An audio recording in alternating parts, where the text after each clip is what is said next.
So this video is a little bit different. This video is going to talk about entrepreneurship and mental health.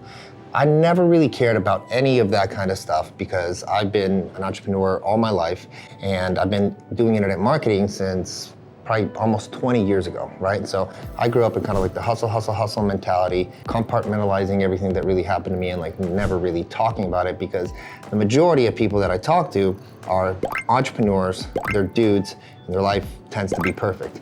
But that's not really what happens.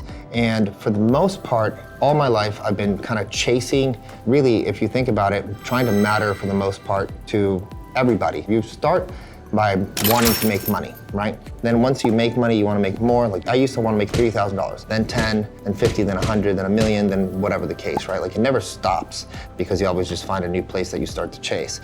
And inside of that, you start to get lost and you really don't realize why you're doing stuff anymore.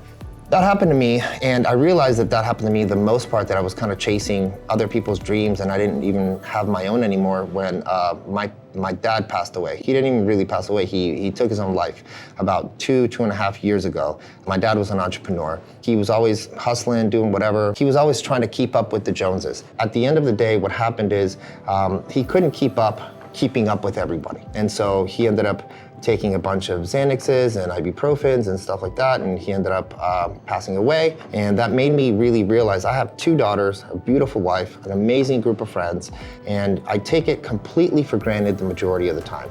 I'm always stressed out about making more money. I'm always stressed out about growing my businesses.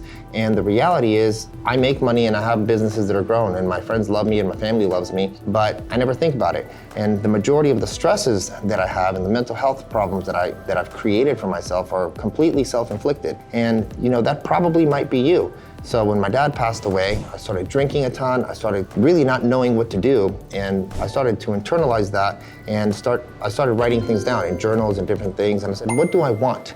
What do I want to live? How much money do I want to make? Why do I want to make that money? What is important to me? It's not just being a boss and like being cool and like doing social media.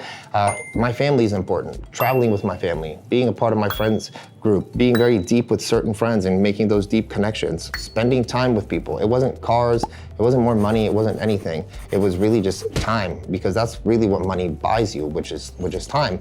But you don't have time anymore because you're just trying to chase more money. So it becomes this cyclical thing that really starts to mess with your brain. And as an entrepreneur, for the most part, you're alone. A lot of your people that you're connected with locally and friends that you had at the beginning of your life didn't make it, or they have jobs so they can't relate to you. You don't want to say all this to your wife because you're going to seem weak, or you're going to kind of bore her and bother her, so you kind of like keep it, you internalize it, and you don't want to talk about it. So some of the big things that you can do as an entrepreneur to really assess your mental health is write down where you are, what you want to do, why you want to do it, and how far are you. And like now you're going to start reaching your goals based on how you want to live your life, not based on how other people see your life should be, which is a huge thing for an entrepreneur. Secondly, I think you should go to therapy. I started going to therapy. It's amazing, super dope. And I go to a person that like never met. It's honestly, if all you did was vent, it's pretty great. I never wanted to do it, and now like I love going to therapy. It's helped me with my friendships, relationships, family, the whole thing. Completely game changer. The other thing is meditate or find something that kind of like gets you present. For me, it's working out, it's doing cold plunges. You can't do anything but breathe in that thing because it's freezing. It's going to the sauna, and I can't just sit there and meditate, so I have to create opportunities where I'm present. If you're present in a state, you're technically meditating, right? So do something that makes you happy, write down what makes you happy and start trying to achieve that instead of just so many financial goals. And the last one is talk to your friends. I bet you they're struggling too. I have a great group of friends where we're transparent, we're honest, and we're open, and we talk to each other, and we have conversations of where we are, what's going on, how to help each other. Sometimes it's family-based, sometimes it's emotionally based, sometimes it's financially based, sometimes it's self-based, sometimes it's just random stuff that you're just putting inside of your head, and you need a friend to kind of tell you that, you know, this is random stuff, you need to calm down and relax. This video is really to help people realize that everybody goes through struggles, everybody has hard times, and the more open you are with everybody, the more you'll start realizing that we're all the same, we're all just trying to make it, but a lot of times we get confused on why we're trying to make it, and the reality is you should be trying to make it for yourself, for your happiness, for your fulfillment, because money will never buy you fulfilledness. Money will never buy you real friends, and money will never buy you happiness. It can solve problems, but it cannot create fulfillment.